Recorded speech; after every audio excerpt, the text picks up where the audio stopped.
Hello. Good morning. It's still morning. It's Sunday. It's just about a half an hour before noon. How's my hair? How's my lighting? How's my sound? Most importantly, right? Anyway, I do have so much fun with the lighting. I gotta confess, it is extremely therapeutic for me. So let me get that just slightly up. And please make sure you're still subscribed if you are subscribed. And if you're not, consider doing so. Share a video of mine with somebody that you think might like it. Turn on your notification bell to ring. I'm going to be jumping right into an article that I wanted to share with you guys. But wait, I forgot one of my lights. So no, here we go. I was wondering, I was like, something isn't right. I didn't know what it was. Let's see, where shall it go? Shall it go down there? I think that's good, don't you? It usually would go up higher. Let me see if I can mess with it. If I mess with it, I'll probably screw stuff up. That's always the danger. You know, don't fix what's not broken, right? I guess I should just leave it. Just leave it to be. Okay, I'm going to just leave it. So, hey, Granny Annie Nanny, good morning from Cabo. You might not want to be here, honeypot. I am ripping El Presidente a new one. So I'm going to give you ample warning. My doctor has a Tesla, LOL, before all this was going to sell it. Well, didn't he get fired yesterday? Didn't the big E get the big boot from the Tesla Corporation that he was once the CEO of? That's what I heard through the grapevine. I don't know. Please hit your like button if you'd be so kind. So there was like mass protests yesterday all over the country. So that's why I want to address this. I had wanted to address it anyway, but I just felt like I had to come on today. I did not do a video yesterday. I will head out. Hello, daughter. Oh, daughter has a Tesla. I was like, why DTR? That's a weird way to say doctor. Yeah, I mean, hopefully the company can recover, but I don't know what the F. I don't know that they'll be able to recover. But yeah, I mean, it's terrible what the business has happened. But I mean, that's what happens when you're a blatant Nazi. So yeah, and I'm sorry that we don't see eye to eye here, but that's fine. Of course, there's always going to be people that don't, and I'm happy to entertain other people's ideas, but it is my show and I don't have a ton of time, and I'm not going to dink around with a bunch of BS because this is absolute BS. They are trying to destroy our government. They are trying to destroy our country, and it's not a theory. They've stated quite clearly that's their goal, but I will do my disclaimer here. Everything I say is simply my opinion for the sake of hoping to start a conversation, open up a discussion, learn something, be educational. All my videos are made for YouTube. It's an entertainment platform. I do look a little bit blue, don't I? I'm not nauseous. It's probably the cobalt lighting in the background. I got some backlighting over there. I guess you wouldn't call that backlighting, but it kind of is. Anyway, I can try to remedy it, but then I'm sure I'll knock everything down one sec.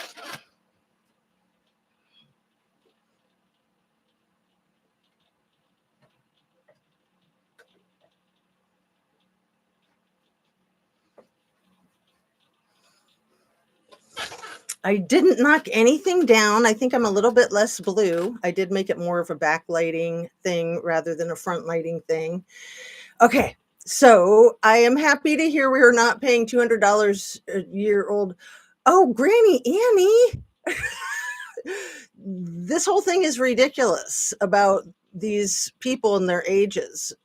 I mean, seriously, why are you pretending to be fooled by that crap? It's absolute crap. And yeah, cray cray. Hey, Vieja, how are you? So yeah, let's just get going with this article and then we can chat. And I'll be pausing probably a lot during the article because there's a lot in it that I feel like is pause worthy. Okay, let's see. It's not working. It ain't working. Nothing ever works the way it's supposed to. I swear. And I don't like to swear. So, where did it go?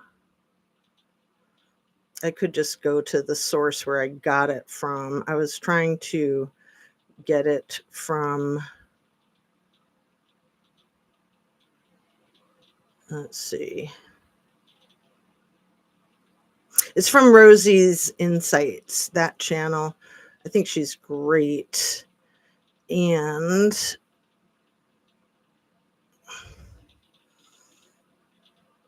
here we go. It's actually just a marketing gimmick back from Sorry for the ad. So many gimmicks. So how's your guys' Sunday going? And did you guys go to any of the protests nationwide? I'm going to guess not. I do appreciate that we all have different opinions and we're allowed to have different opinions. That's my issue with this fascist regime. It is really scary. So you guys have maybe heard of Peter Thiel, Thiel. And I, of course, have heard of him, but I didn't really know much about him other than that he was one of the architects of Project 2025, which is really, really, no words. No words for what Project 2025 is. Although, I do want to mention here how El Presidente pretended that he didn't know about it when he did. I mean, how can we have such a liar in office? So this article is called The Wide Angle, Peter Thiel and the American Apocalypse. So I knew that he was connected with J.D. Vance, who's from my state of Ohio, but I didn't know all of this. So here we go. I'm going to start reading. And this is almost a year old. It's from July 30th of 2024. Between the attempted assassination of Donald T. Rump, Joe Biden's withdrawal from the race, and the rapid coalescence around Kamala Harris and the presumptive Democratic nominee, everyone's rushing to update their political calculus. But there's one reoccurring thread that haunts us that people aren't yet talking about: the debt ceiling, which must be addressed once again by January 2nd, 2025. So this ties right in, of course, to the mass global tariffs. Even the penguins are gonna cough it up, man. Talk about blood from a turnip. I mean, red stuff, right? As I've reported in the Washington Spectre previously, any default, and I already put the link to this in my description, if that worked when I did it. Any default on U.S. debt would be unprecedented, sparking a global catastrophe with unpredictable outcomes. How soon we forget. In 2021, Moody's estimated that default could mean the loss of at least 6 million jobs and the destruction of $15 trillion in wealth. The COVID bailout packages amounted to about $4 trillion. By comparison, which reminds me of the per capita, when El Presidente said something about per capita compared to what? Like, he obviously has no clue what per capita means. It means compared to 100, right? Okay, it's built in. So we got lucky in 2021 when Congress passed a $2.5 trillion increase right before the Christmas break. That kicked the can down the road to January 19th, 2023, when we hit the limit once again. Janet Yellen enacted extraordinary measures to stretch available cash until June 5th. House Speaker Kevin McCarthy and President Biden struck a deal which was passed just days before default or X date. And I'll catch your comments in a moment. I need to just dig into this because it's kind of long, so I want to get rolling. That deal, which really only registered with political and finance nerds, bought us until 2025. And I know this stuff is really dry, but that's why I'm reading it out loud, because I know a lot of people won't read the article. It's sort of like in the Kylie Rodney case when I read that affidavit from the judge about the sheriff Wu and his 16-year-old statutory admission. And the first time I read it on my channel, it got like 1,000 views. And then I read it again a few months later when my channel was kind of at its peak, and it got like 20,000 views. And that's information that people need. But even when the channel is not getting very many views, I'm cool with that. Just happy to have my channel. Thank you guys for supporting. And even, the trolls support too, just by watching and clicking and conversing. So that's cool. If sane people, wait, did I read this sentence? I think I did. That deal, which really only registered with political and finance nerds, bought us until January 25. If sane people are elected to Congress and the presidency, that shouldn't be a problem. Just sort out some kind of deal, pass it, and live to fight another day. But these are not sane times. It's wise to plan for the worst, which unfortunately is quite a plausible eventuality. Vance's selection as Trumpster Fire's running mate suggests that JD's benefactor, Peter Thiel, is running the show, reprising an aborted effort to run the show from 2016. He seems to have learned from his mistakes. Thiel's main hook into the first Trump administration was Steve Bannon, the lovely Steve Bannon. Ugh. And their efforts were largely stymied by Ivanka Trump and Jared Kushner. Isn't that wild? His own freaking kids. And other advisors. Bannon was ultimately forced out and left the administration after the deadly white supremacist Unite the Right rally in Charlottesville in August 2017. And we all remember a woman in her 30s named Heather, I think I'll remember her last name, was unalived, run over by a car of a fascist. And I just want to insert here how sick I am of this whole like radical left lunatics. It's like, I'm pretty sure those radical rights are the lunatics, in my humble opinion. All right. So Heather, I almost have her last name. Anyway, the rally in Charlottesville in 2017, the one where we all saw El Presidente say there's good people on both sides. And that was, hey, Jade Hunter. That was pretty frightening. My jaw hit the floor, I'm pretty sure. What was Heather's last name? Do you guys remember? Like I said, I know her last name. My brain locks up when I'm on screen. It's part of the Alzheimer's. Okay. In The Contrarian, in a 2021 biography of Thiel, author Max Shafkin describes Vance as an extension of Thiel, who was a primary founder of Vance's victorious 2022 race for Senate in Ohio. See, he'd only been the senator for a minute before Trumpster Fire picked him up. I mean, he doesn't have the best resume. He did go to Harvard Law School, so you got to give him that. If Trump wins, Vance will be a heartbeat away from the presidency. And he's kind of not all there. And that should give everyone palpitations of their own. A new Congress will be sworn in on January 3rd, 2025, one day after we hit the debt ceiling. The Treasury Secretary, presumably Janet Yellen, will then again have to enact extraordinary measures to avoid default. That may buy us anywhere from a few weeks to a few months, depending on who is elected president and who is appointed Treasury Secretary. President Biden must try to prevail on Congress. This was written in the summer for anybody who missed that this past summer. Biden must try to prevail on Congress to put together another debt ceiling deal before the end of the year. If that doesn't happen, that task will fall to the next president. Depending on who is in control of the House and the Senate after the election, the current Congress may decline to act and wait for the next Congress to take this up, adding to the drama. We have so much drama in this administration. It's insane. It's a bunch of drama queens. If Mike Johnson retains his status as Speaker of the House, which he barely did, it's possible that the House will not introduce a bill at all.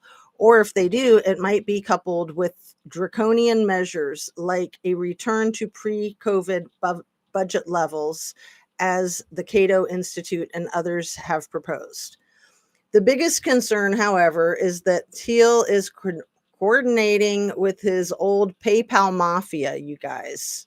You want to know who's in the PayPal mafia?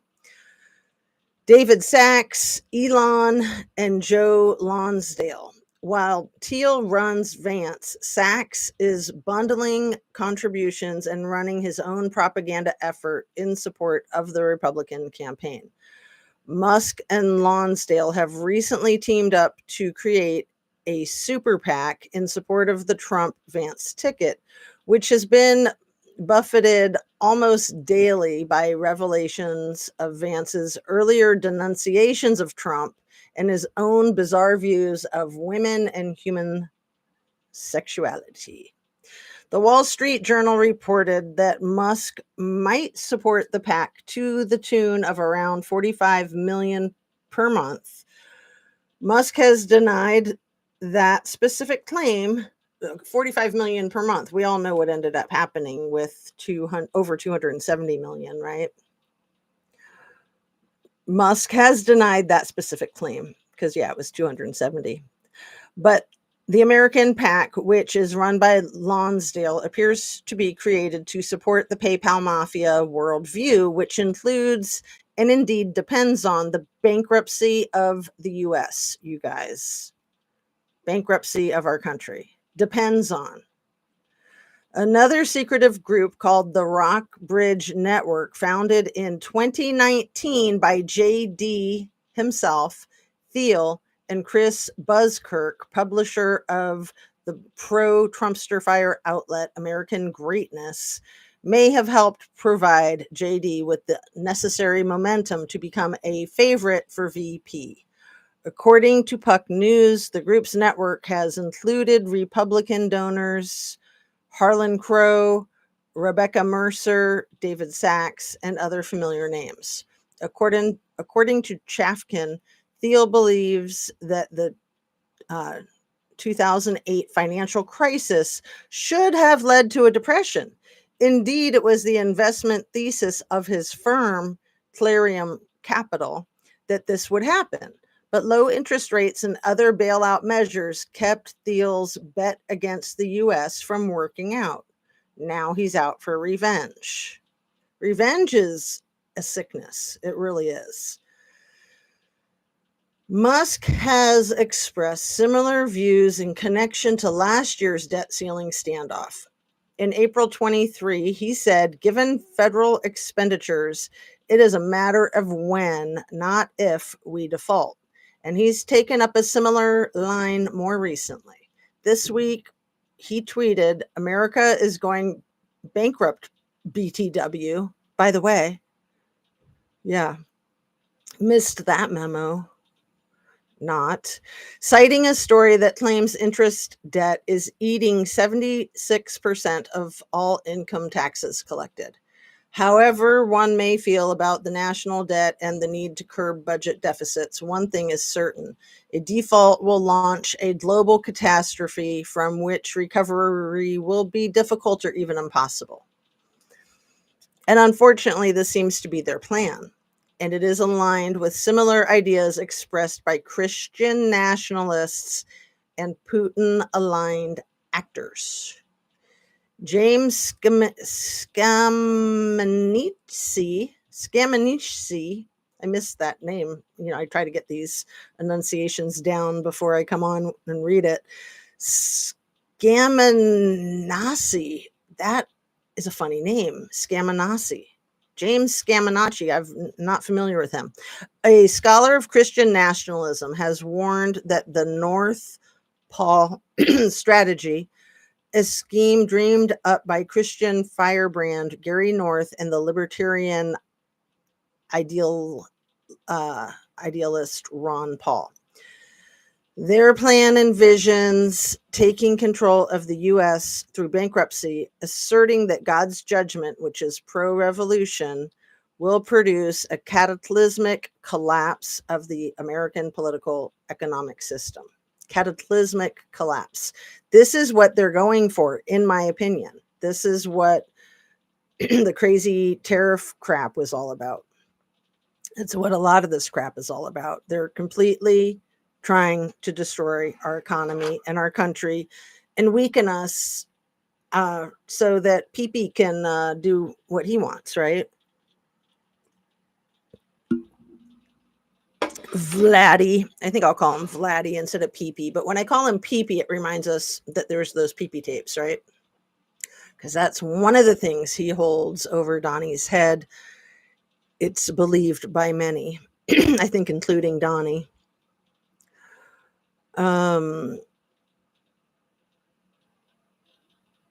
Here we go. In 2013, North predicted a great default on a $205 trillion of unfunded liabilities. $205 trillion. Sergey Gillespie, an economist, a leading economist, leading the idea of a BRICS currency as an alternative to the US dollar, wrote a book in 2016 called The Last World War, The US to Move and Lose, describing much the same scenario. He wrote the financial and information hegemony of the US is threatened by the ever-growing likelihood of collapse of the pyramid of debt obligations denominated in dollars. Glaske, if I'm saying his name right, was also very close to crank political theorist Lyndon LaRouche and his wife, Helga Zepp LaRouche, who now runs LaRouche's organization, the Schiller Institute. That's almost comical. Like, Schiller? Come on. Which has published many papers along the same lines. The Schiller Institute was deeply involved in the Rage Against the War Machine rally in Washington, D.C., February 2023. Has also promoted voluminous material, voluminous, I think it's voluminous is how you say that. Voluminous, it might be voluminous material about the noosphere concept, one basis of Putin's policy agenda. In May, Republican Representative Thomas Massie, Republican from Kentucky, introduced H.R. 8421, the Federal Reserve Abolition Act, which aims to abolish the Board of Governors of the Federal Reserve and the Federal Reserve Banks, and repeals the 1913 Federal Reserve Act, the law that created the Federal Reserve System. What would happen after that is unclear, but this bill, as designed, would end the current dollar system and introduce a new financial system rooted in a gold-backed dollar and cryptocurrencies. This is effing crazy, you guys. It's got to fail. In the cryptocurrency scandal, I still think that that's why Jessica Aber passed away in her sleep the same night that the Big E was building fanciful silverware sculptures on his finger at the Bedminster $1 million dinner. Okay. Yeah.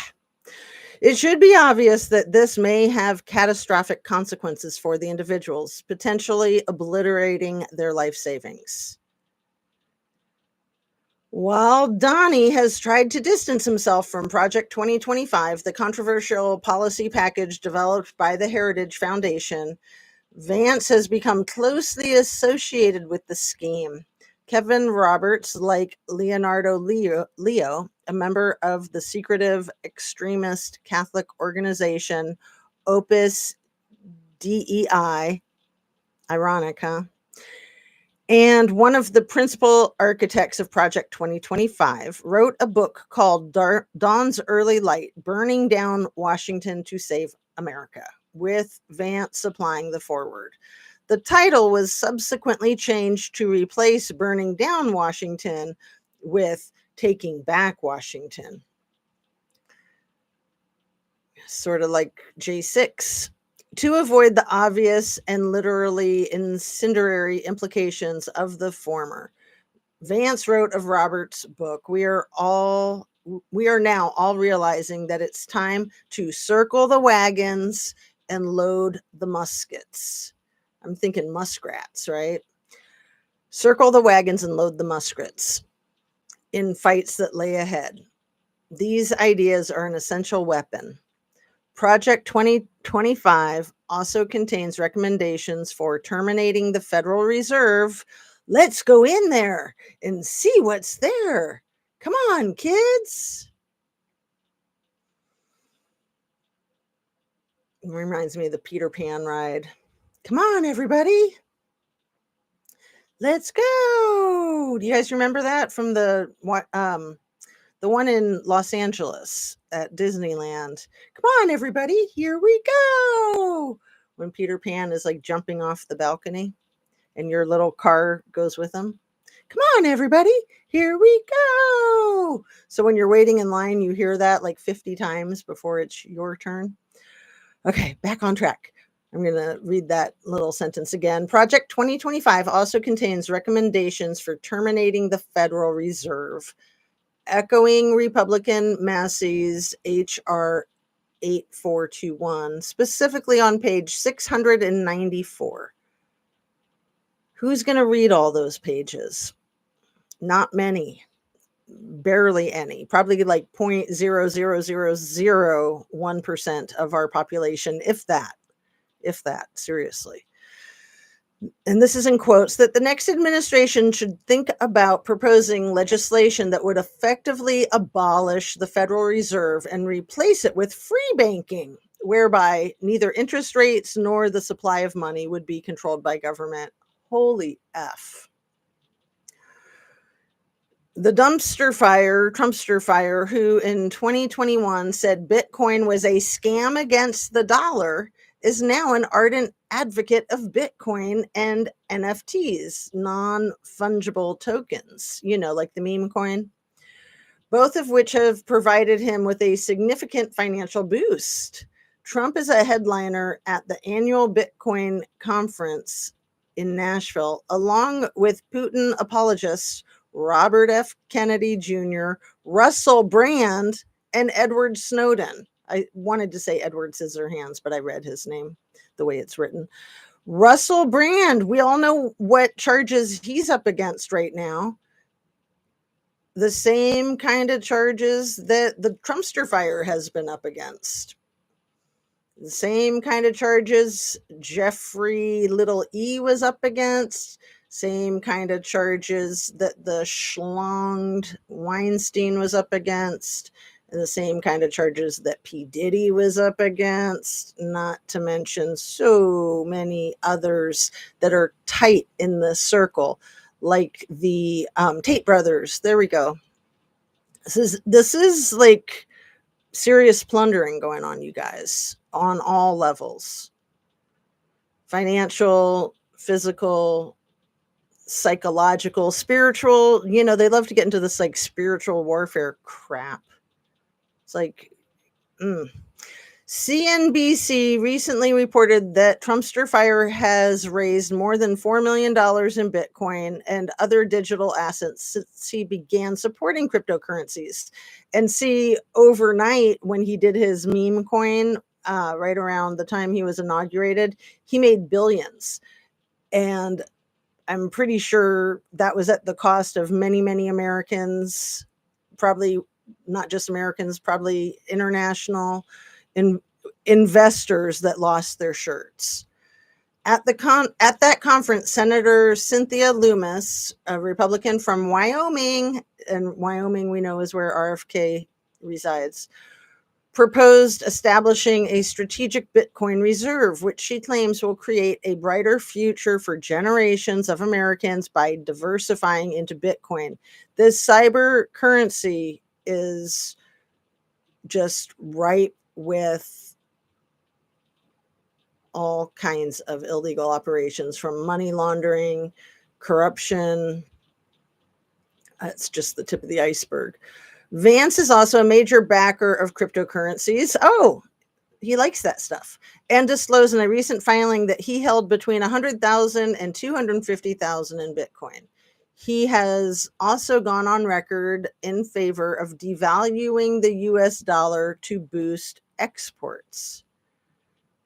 Well, nobody's going to be buying our exports when we're hitting them with these mammoth tariffs, in my humble opinion. The former advisor to Thiel recently suggested to me that his worldview was largely self-referential and that of a kid in high school who was picked on. I get that feeling a lot from the big E. Okay, this source went on to assert that Musk's America PAC amounted to the neuroatypical leading us into a business coup. Neuroatypical is what he's calling the muskrat. No offense to muskrats. Referencing the 1934 business plot, see Paranoia on Parade. And given Vance's role as an extension of Thiel per Chafkin, this is cause for grave concern. Okay, I think I need to take a break here. I'm about 2/3 of the way through. Like I said, this is a very long article. I'm going to catch up with your comments here. And thanks for being here, you guys. Due to tour true crime content and yoga and the First Amendment, I will like your channel regardless of not being aligned politically. I want you to succeed with your mission. Aren't you so sweet, Jade Hunter? I remember you were the one that was in a yoga routine that I did live, and then at the end had a little chat about such things. And I respect you for that, my dear. Thank you. Let's see. Wall Street says Tesler will be bankrupt by the end of the week. Well, and it's sad for people who own Teslers, people who work at Tesler, and the big E is just so freaking short-sighted and greedy. He's taken a wrecking ball to his own company, but I'm pretty sure they gave him the axe yesterday, didn't they? I didn't research it, but that was the buzz. Hey, Sandra, what's up, girl? Everyone in chat listening while driving to visit my daughter after church service. Lovely. Very, very lovely. So, yeah.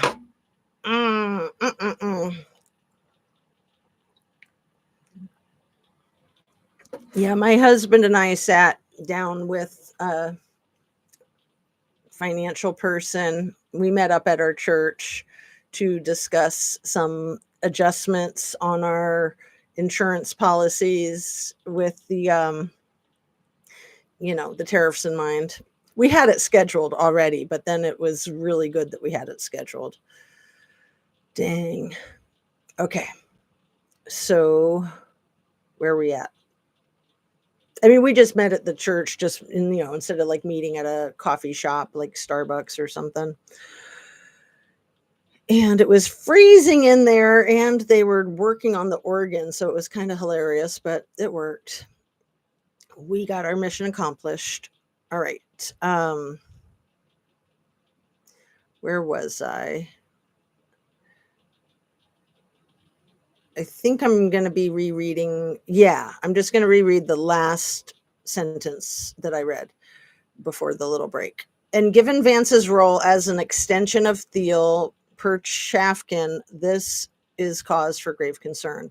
Michael Anton, another character from the Thielverse, universe, Peter Thielverse, wrote an essay describing the 2016 election as a Flight 93 election, comparing Hillary Clinton to the 9/11 terrorists. And I feel so strongly like we're dealing with domestic terrorists right here in our freaking government. They are Russian agents, in my humble conspiracy theory opinion, allegedly. Anton, who is connected to the conservative Hillsdale College and is a senior fellow at the Claremont Institute, more recently has called for a red Caesar. I still can't remember Heather's last name, you guys. Heather, the woman in her 30s that was run over by the car at the Charlottesville event, the neo-Nazi fascist protest. She was one of the protesters there. I'll look it up after I'm done with this article if nobody can come up with it. I didn't know her, of course, but a friend of mine was friends with her. Red Caesar, or a leader whose post-constitutional rule will restore the strength of his people, with Vance now seemingly cast in that role. And as the Supreme Court recently ruled, if he manages to become president, he will now have immunity for any official acts. Muskrat has made similar proclamations calling for an American Sulla, Sulla, famous for being the first Roman general to march his army on Rome. I feel like this is comparable to the fall of Rome. The fall of the Roman Empire is what we're in the middle of, the beginning of. I hope not, but that's what it seems like, the beginning of. Hopefully we're at the end of it, right? It was like the fall of Rome, but not. Okay. Seizing control by force. Retired Lieutenant General Michael T. Flynn seems ready to take up that role and has continued. One sec. Hey, I'm on live. Okay. Let's see. Where are we? That was one of my mods, so that's why I was so rude. I didn't text anybody, though, that I was coming on live, so it's okay. All right. I just don't like to be that short with people, but I wasn't going to answer, so I just thought I'd take a second. First Roman general, okay, Michael T. Flynn seems ready to take up that role. He has continued to call for various black swan events and has made repeated warnings about potential assassinations, including of Donnie. We have seen how rapidly public opinion can now shift based on the interplay between traditional media, social media, and authority figures. The Silicon Valley Bank run and the crisis of confidence in Joe Biden following his poor debate performance shared similarities. In early 2021, I circulated a memo privately in Washington suggesting that Musk and Thiel were aiming to do the same thing to the US dollar. And now we see that plan coming into place. And this, again, was written like 9 months ago, 10 months ago. About let's see, and now we see that plan coming into place with Thiel, Musk, Russia, and other right-wing media planting seeds of doubt in the dollar. Thiel ally Balaha Shrinav, I had this name, but it's escaping me now. Shrivavasan. Let's just go with that. Balaha Srinivasan just published an article arguing that default is unavoidable. A Harris victory is necessary but insufficient condition to avoid a catastrophe. Biden must act now to provoke Congress to resolve the debt ceiling situation, ideally permanently. A prospective Harris administration must educate itself on the perils of gold standard revanchism. I'm not sure if I said that word right. Reverencism.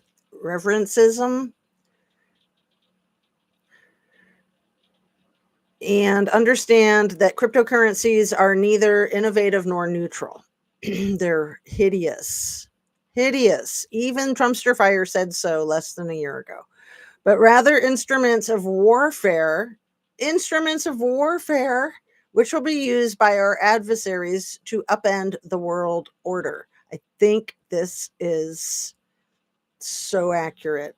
Amazing how long ago it was written, almost an entire year ago. The system, as they say, is blinking red. And if there ever was a Flight 93 election, it's this one. May we have both the wisdom and capacity to intercept these threats before it's too late. And I'm just going to read you a little paragraph about the author. Dave Troy is an investigative journalist focused on exposing threats to democracy. Based in Baltimore, his background as a technologist with an interest in studying online extremism affords him a unique perspective. His work has appeared at MoMA in New York, and he is a fellow with the New America Foundation's Future Frontlines. Dave writes regularly about information warfare, history, and politics. He is the host of the podcast Dave Troy Presents and speaks regularly at conferences on disinformation, extremism, and information warfare. Contact information is available at davetroy.com. So I was really grateful for Rosie Insights. That's a content creator that I follow. That she put a post up yesterday with a link to that article. And I don't always follow links to articles. I'm not a big reader myself, but I value reading, and I often wish that I read more. Like, I wish that I would read the 900-page Project 2025, but I won't. I won't read the 1,000-page file of the Watts case either. It's just too much. But I do read. I love to read. I feel like we need to read to keep our brains exercised. It's like a muscle.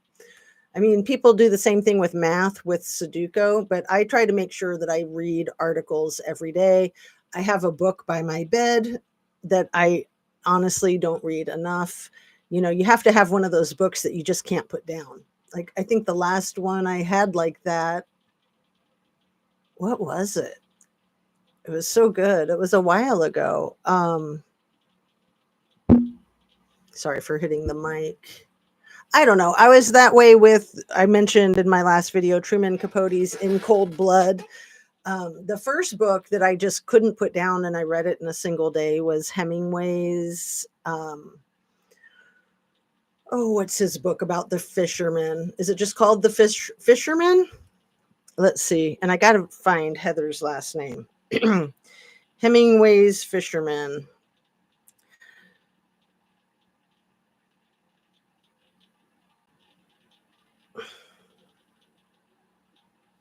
His fishing book is called... That's not it. Hemingway on Fishing. That's not it. It's something else.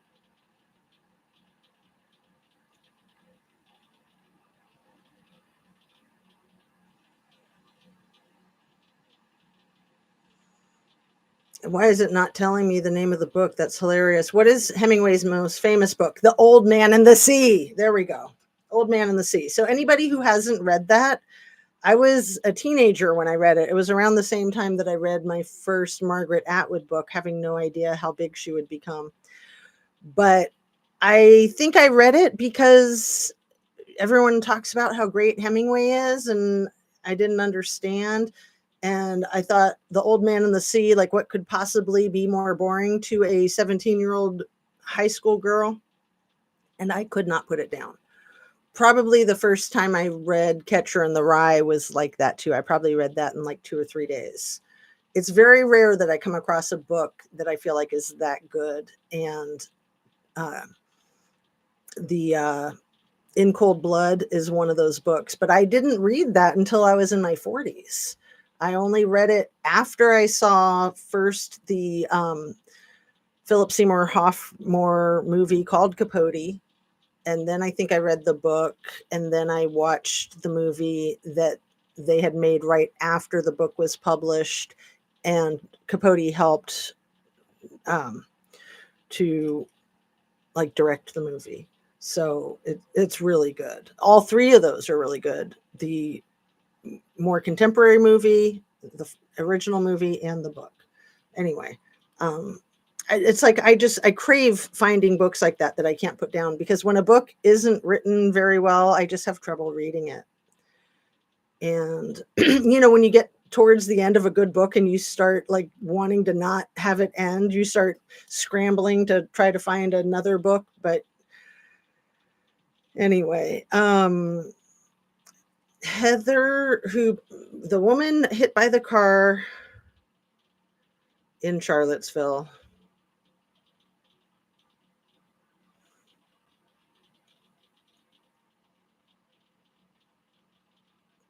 Heather Heyer, that was her name. That was 2017. And it was James Field who was driving the car that he rammed into the anti-racist protesters, and then he backed up. She was 32 years old. She was a paralegal. I didn't realize that. Like I said, I have a friend who knew her, but I had no idea she was a paralegal. So about 35 other people were injured. That was heinous. Absolutely heinous. So, and she was from only 17 miles away, Ruddersville, Virginia. And how sad, she just goes to this protest and she gets freaking killed. I mean, all of these protests yesterday, I don't know the estimates of how many people were at them, but it was a lot. There was, I think, 100 of these protests just in Oregon alone. And I think there were upwards of 12,000 of these protests scheduled for nationwide. Let's see what you guys are saying. Hey, everyone in chat. I read that one. That's the last one I read, right? Put a highlight on there. And thanks for being here, you guys. Always smart to be safe and prepared. Vieja says, we cut a lot of extra insurance coverage due to finances and costs of living this year. It made me realize how much we were paying out just to be safe when common sense is needed. Yeah, we were paying so much monthly. It was crazy. It was really crazy. I mean, I still think it's too high, but at least we took a good bite out of it, 20% or something. I'm old school and don't do any investing. Well, do you keep your cash in your mattress? I mean, I just think it's important. For most Americans, our biggest assets are the homes that we live in, if we're fortunate enough to own a home, and our cars. And most people have their homes mortgaged, maybe double mortgaged, so they don't really own them. And most people make monthly payments on their cars, so they don't really own those either. And if things get as bad as they seem like they're getting right now, it's going to be really heinous for a lot of people. So, not to be a fearmonger, I just think we all need to take precautions and do what we can to speak out. When we push back, there are positive results from that. And I'm talking about peaceful protesting, only peaceful protesting, of course. We don't want any more Heather Heyers, I think is how you say her last name. I think it's Heyers. Mrs. Amir, hello, my dear. Mandatory in high school here. Oh, the Old Man and the Sea? I don't think it was mandatory at my school, but I remember reading it when I went to visit my boyfriend at his college. He went to Earlham College in Richmond, Indiana, and I took it with me and I just couldn't put it down. I probably read it in a few hours because it's a pretty small book. It's It's like not very thick. It was small, like maybe like almost like 3 by 5 practically, maybe 7 by 4, something like that. It was a tiny book. And the print wasn't tiny. I mean, it wasn't big, but I just remember it so well because I don't even remember why I loved the book so much. I think it was just the prose, just the way Hemingway writes, which is very succinct, short sentences. I don't know that he uses a single comma, just a lot of periods, a lot of like 5-word sentences. And my writing tends to be just the opposite. And I constantly try to rein it in and, divide up a run-on sentence into 5 little Hemingway types of sentences. But Hemingway and Capote really changed the way people write tremendously. Tremendously bigly, I mean. So what else? I want to try to keep this video a little bit short because I'm hoping that people will watch it so that they can hear this boring thing. Let me see. There are some notes that I have that I want to share as well.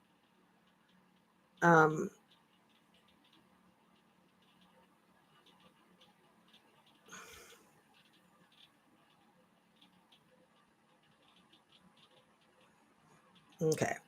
I don't think that what that person sent me was what they meant to send me, but it just came through from one of my mods, so I thought I'd check. So I want to talk about our president's behavior around the troops. For instance, the ones that recently, the 4 that were missing, was that, I want to say Lithuania or Lebanon? I think it was Lithuania, right? Oh no, it was Lebanon. Okay, I wrote it down. Good. So the ceremonies that happened, and he was too busy. He was out freaking golfing. I think that was like the day before yesterday. The way he said he didn't know anything about them when the first time that he was asked publicly by an investigative journalist, when he says that, I know nothing about it, I instantly think he's hiding something. And if he doesn't know anything about it, he should know something about it. It's his job to know something about it. So he knew or should have known. If he doesn't know anything about it, he should be freaking embarrassed, and he should immediately ask for a briefing, immediately, right there on the spot. I don't know anything about it. Is this something I should know about? Can someone please get me up to speed? But the I don't know anything about it is just F you, shut the F up, in my opinion. It made me really suspicious of what his indirect involvement might have been with that. If he might have had some communications with Vladdy and helped orchestrate it, in my humble conspiracy theory opinion, allegedly. It indicates guilt to me that he not only didn't show up for the ceremonies for these heroes, these troops, but he also said nothing about them. To me, that indicates guilt. That's just my opinion. He's having a lot of trouble not slurring his speech, you guys. I know sometimes I have trouble not slurring my speech. For instance, I think it was my last video when I'd been up all night worrying about the tariffs and worrying about our investments and our retirement and all that crap, worrying about all this stuff. I literally could barely sleep a wink, but I made my video that day anyway, and I had a little bit of trouble slurring my speech, but I feel like our president has a lot of trouble slurring his speech a lot of the time. And then, has he fired the big E yet? Because yesterday when I heard that the big E got the axe, I thought that was from the government, but I believe that that was from Tesler. He needs to go. Like, he needs to never have been involved. So he believes, the big E believes, that robots not only can be our friends and take care of everything around the house that we don't want to do, keep the house clean, mow the lawn, do the dishes. They can also be our best friends. They can walk our dogs. And get this, the best part, they can take care of the kids so you don't have to interact with your freaking kids. What a whack job. Some people, self included, enjoy things like gardening or mowing the lawn. Some people like to do things. It seems to me that he wants robots to do everything that a spouse would do, a parent might do. Typically, these are women's jobs, right? The taking care of the house, the kids, the dogs, everything, and you. But he just wants to play video games all day. And then he wants to say that he works 16 hours a day. I'm pretty sure that he thinks that just having his eyes open, he's working, because he's constantly scheming, in my opinion.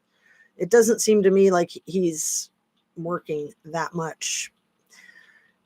It depends on how you define work, right? So these protests that happened yesterday are very real, and the Big E wants to pretend that they're propaganda, that they're staged, and that they're being paid for by somebody. That's ludicrous. He doesn't understand humanity. He does not understand our country. He needs to get the F out of our country, as far as I'm concerned. Like, he should be punished for illegally residing here and running businesses here on his student visa when he was no longer a student. He should be held accountable for that. And he's just a national security liability, in my opinion. And so our leader, El Presidente, is actively, he's been doing this forever, actively discouraging people from fighting for their rights, fighting for their country. Why is that? Why would you want to discourage people from fighting for their rights or fighting for their country? Think. And Vieja says the whole situation is sus, in my humble opinion. It's gotten so out of hand. And thank goodness for Cory Booker's 25-hour stint that he did on the Senate floor the other day. That was awesome. So a couple other things I want to mention here from my notes. I believe that the Trumpster fire knows that the military is who will be fighting against him one day if he continues on this war path that he's on.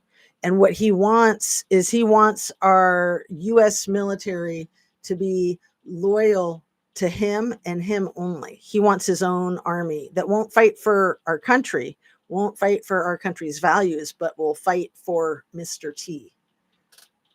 It's crazy. And then he's got this cabinet of ghouls. So I forgot all about Roger Stone. That's one of the biggest schools. You've got Laura Loomer, Pam Bondi, Caroline with a K, Lauren Boebert, who confused Roger Stone and Oliver Stone recently. It's hilarious. You know, Oliver Stone worked in Hollywood. Roger Stone is the ghoul that's tight with Mr. T. Some of our other, Mike Johnson, Stephen Smith, Ted Cruz, Giuliani. Could you get any more ghoulish than Giuliani and Stone and Loomer? And Caroline with a K is just one of the rudest, most obnoxious, dumb people I have ever seen. She is hideous. Every time she opens her mouth, she is insulting people. She's defensive. She's on the attack. She can't have a nice, neutral interaction with anyone, it doesn't seem to me. But I am glad that we're tariffing the penguins, because, you know, you got to do what you got to do. And I believe that that tariff on the Antarctica is for any rare earth minerals that become excavated from there, like oil and Lilith and such. So not only was Mr. T golfing on Friday when some of the troops were having their memorial services and the ceremonies were happening, he was not only golfing and not only golfing with his Saudi friends, he was making money off of his Saudi friends for this golfing crap. I mean, his whole plan, to me, in my opinion, has been to destabilize our country, to stabilize our economy, allow other countries an opportunity to exploit that destabilization. And then firing the national security director and the deputy director on the same day by advice from crazed extreme right-wing conspiracy theorist Laura effing Loomer. Absolutely disgusting. Absolutely disgusting.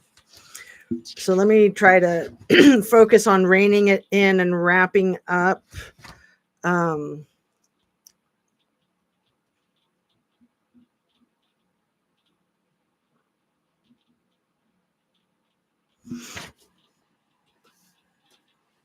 I'm still really curious about Mitch McConnell's sister-in-law that passed away a year ago in her Tesla in that weird accident. I was talking about her in my last video. I'm still really curious to learn more and more about the things that Jessica Aber was working on, the woman who passed away in her sleep on March 22nd of this year. And then it was March 24th was the day that the initial article was published by Jeff Goldberg about getting sucked into that group chat, right? So something to know is when a bomb is dropped like that in a publication, it takes a couple of days for that publication to publish it, right? It takes a while for the person to write it and edit it and then publish it. So it was published for public consumption on the 24th, but that was in the workings for a long time. And when things are in the workings, people know, word gets around. So I think that there is a connection there between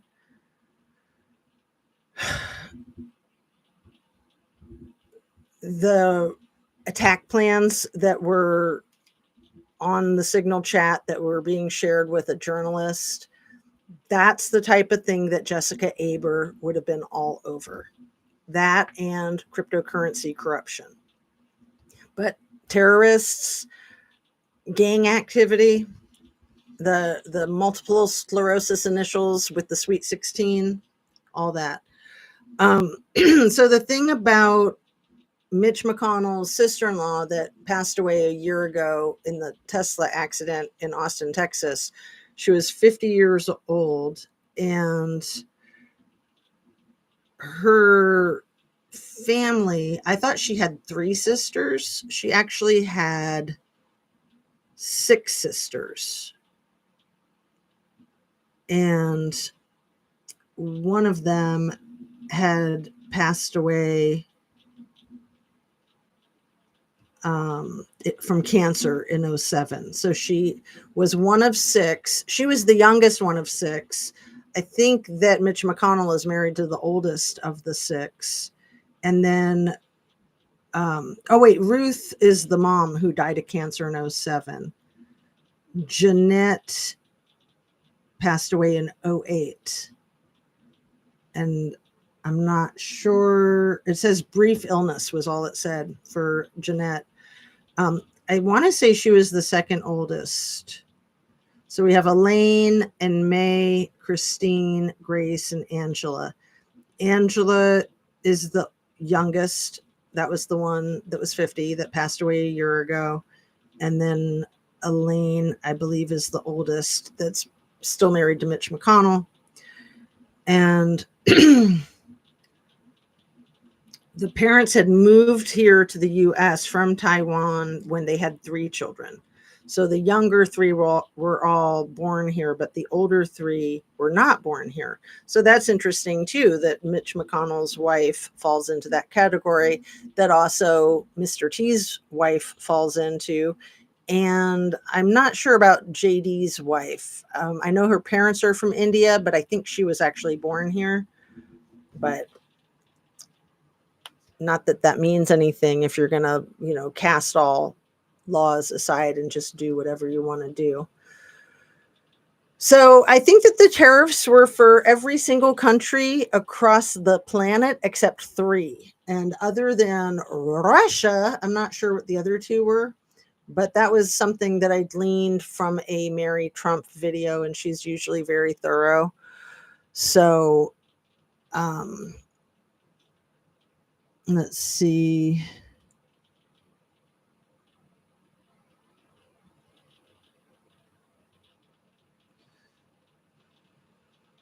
So this is my thought, that there's no way that this current presidente, who is sundowning, he's diminishing in his physical abilities as well as his intellectual abilities, in my opinion. He's almost 79. He'll be 79 in a couple of months. And he's trying to push for this third term crap with 2028. I don't think that he or anybody else thinks that he'd be in any kind of condition to do that. I think that it's a whole movement from the architects of the Project 2025 that are just trying to keep a fascist regime where there's no chance of the Democrats ever regaining power. That's what I think that is.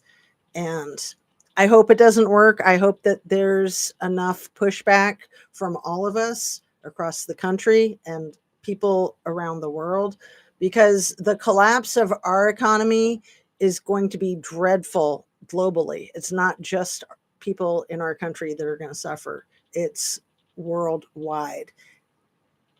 It's awful. It's absolutely awful. So, one last thing I want to say before I wrap up, and I'll read your comments too, but one last thing from my notes is talking about the Watts case, because I think that that's relevant, because the company that Chris Watts worked for, Anadarko, was a petroleum company. They drilled for oil all over Colorado. They were being bought up. They were merging with a much bigger company.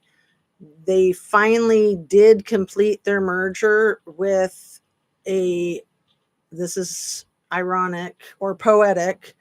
The name of the company is Oxy Petroleum. And remember, Shanann may have been poisoned once or twice with Oxycontin from her husband.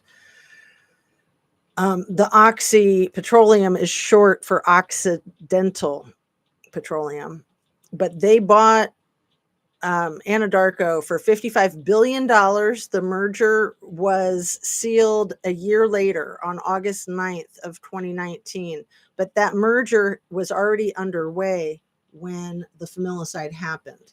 And I've been talking in my last couple of lives about how perhaps NK was protected for 2 reasons, and probably others as well.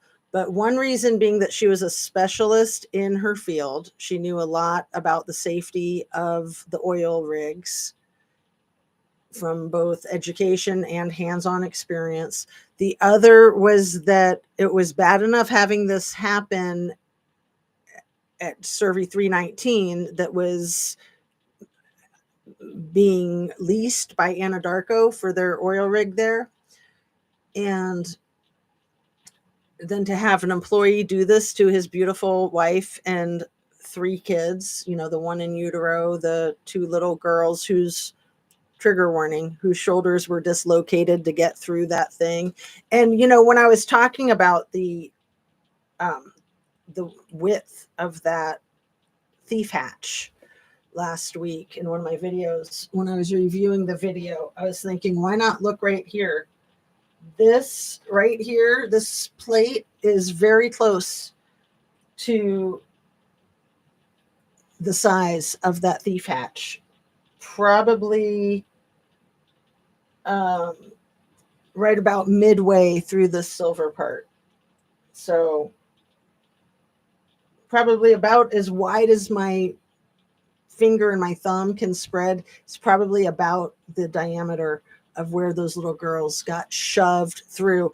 Probably, again, trigger warning, there were probably indents on their heads from, again, trigger warning, from ramming them through with a foot.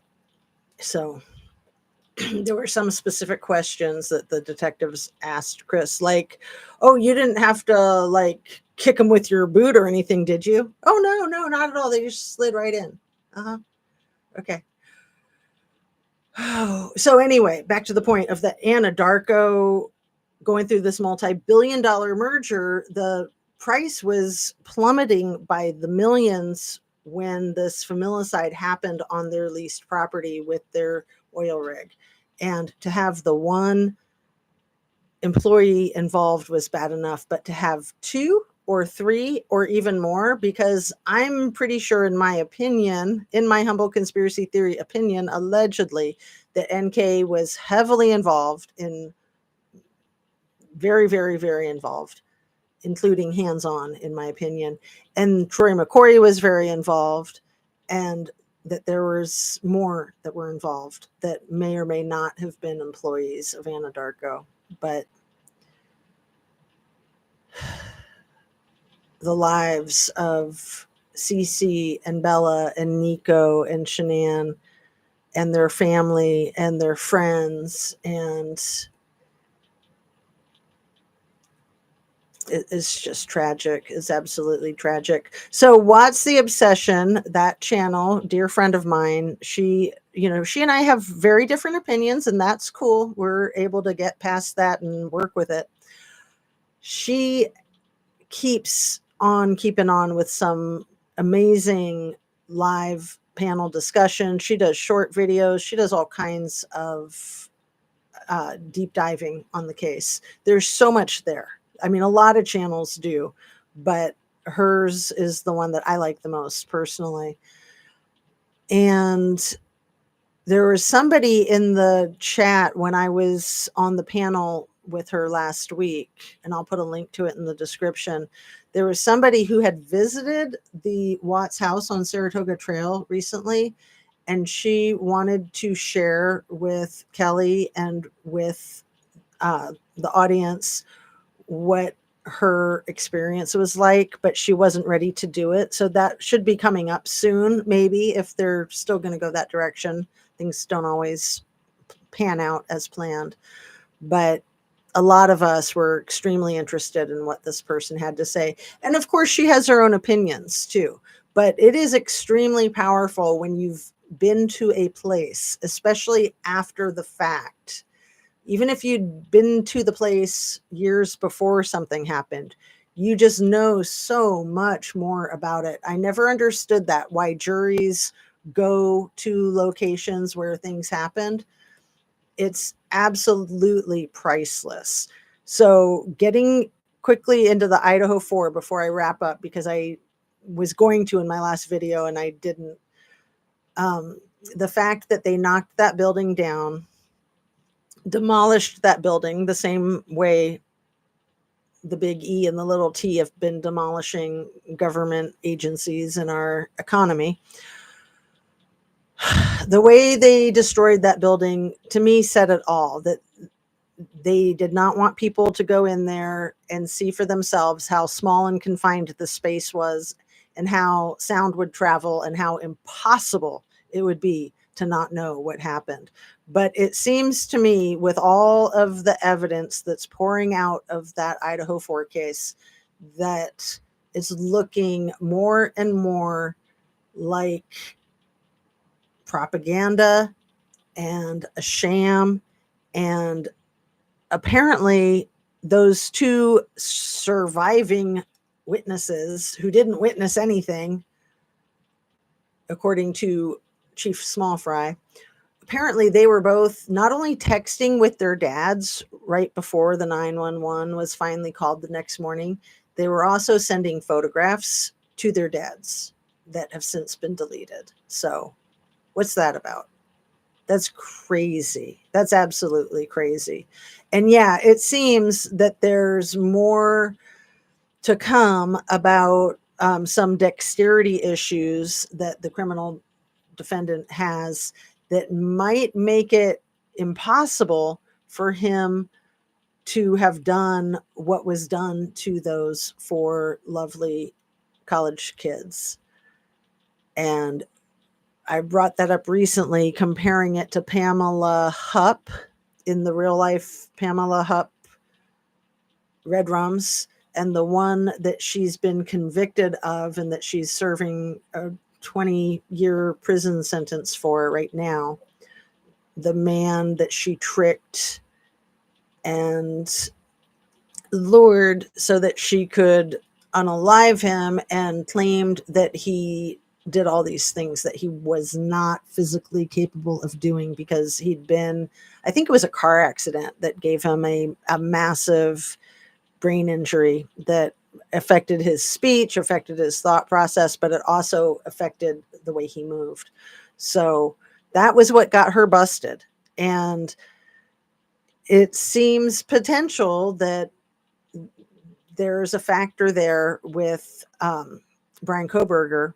And we all know that he had some job briefly at a fish farm in Pennsylvania where it was his job to prepare the fish for the people that were purchasing them. And that he got fired because he was both bad at interacting with the people and he was bad at the cutlery skills that needed to be done to the fish. So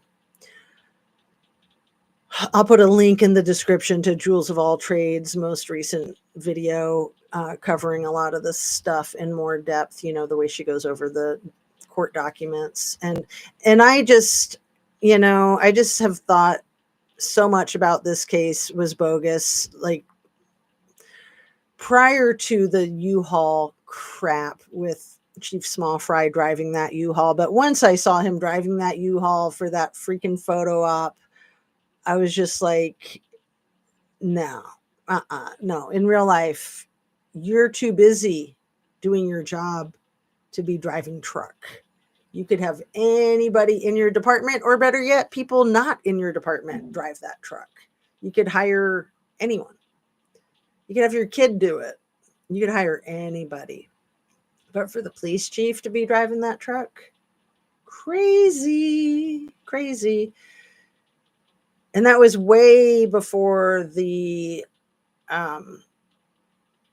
you know, the arrest of Kohberger, which, you know, initially when he was arrested, I thought maybe they had the right guy. I was totally thinking that maybe they did. And especially with just how creepy he looks. You know, he's got a weird face. He's got weird expressions on his face. He makes weird eye contact, like he stares, and you know, he just has really unnerving people skills, which is typical for somebody that's on the spectrum. And he seems like one of those people that's very book smart and very much not people smart. And I've just never bought into this whole thing with the, I mean, to me, it really goes back to the knife sheath and the people that found it and the way that they found it and the way that their affidavits were written up inconsistently. And, you know, that was Payne and not Blaker, but the other guy. I forget who the other one was. Or I thought it was Blaker, but no, it was Blaker. That was Blaker. It wasn't Blaker that went to the back door with Rosie, but it was Blaker who arrived with Brett Payne, the lead detective, and they wrote very opposite visualizations of how they came into the knowledge of seeing that knife sheath on top of the comforter or under Maddie. I mean, there's a big difference there, huge difference. Maybe it was on top of the comforter under Maddie, but no, they, I think it was Payne who said that he could see it from the doorway. He could see the knife sheath. And then it was Blaker, I think, who said that he couldn't see it until later when it was pointed out to him. But they got there 4 hours after everybody else got there.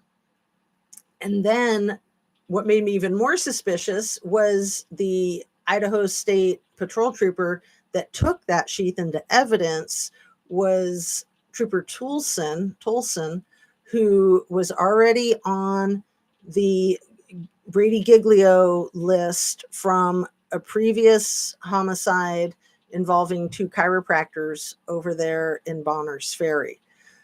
And state highway patrol troopers wouldn't typically take some evidence like that, would not take a piece of evidence like that. And then it was tested in the Idaho lab, or maybe it was in Pullman, Washington, because they work closely together. It was tested in a local lab and they found nothing. So then they shipped it off to Texas. I think it was Othram was the company that they shipped it off to, that had a new technology DNA joint. And then they were like, oh, look at this tiny little speck of the touch DNA that we found in the button sheath. Why was the rest of it so clean? Especially if there was freaking red stuff going on. And it wasn't dropped accidentally. If somebody polished it like that, took all traces of anything off except for that one little trace of touch in the button snap, that means that they intended to put it there. So who would have intended to put it there? I don't know. I do not know. I do not claim to know. But anyway, I appreciate your time. I appreciate you guys watching. Let's see. VA Ha, thank you for all your great comments here. We need to stop paying $20,000 million for him to play golf. However much it is, we need to stop paying. I agree. And sure, anybody in a position like that needs to get physical activity. They need to unwind. But to be doing that with the Saudis when your troops are unalived in Lebanon and they're being memorialized, what the F, man? That's serious. In my opinion, Muskrat should be deported. Yeah, well, he probably should be put in jail. So on one last note, I want to say that I honestly believe, I'm not just joking, but it is a joke too, that the reason why they want to do all this research on going to Mars and living on Mars is because then they would be out of the jurisdiction of any law enforcement from planet Earth. So if they can just go live on Mars, then nobody can arrest them for all their freaking crimes, right? It was reported Saudis will help Iran, and now our prez plays golf with them. Politics today really make my head hurt. I know, my head has been hurting ever since I was about 2/3 through that article that I read you at the beginning. All right, you guys, I'm going to wrap it. Love and light. Sorry to go on for almost 90 minutes. Peace out. Have a great afternoon. Get some sunshine and fresh air and eat your protein. Stay hydrated. Most importantly, eat your veggies and be kind to yourself and to others. All right. Thanks again. See you soon.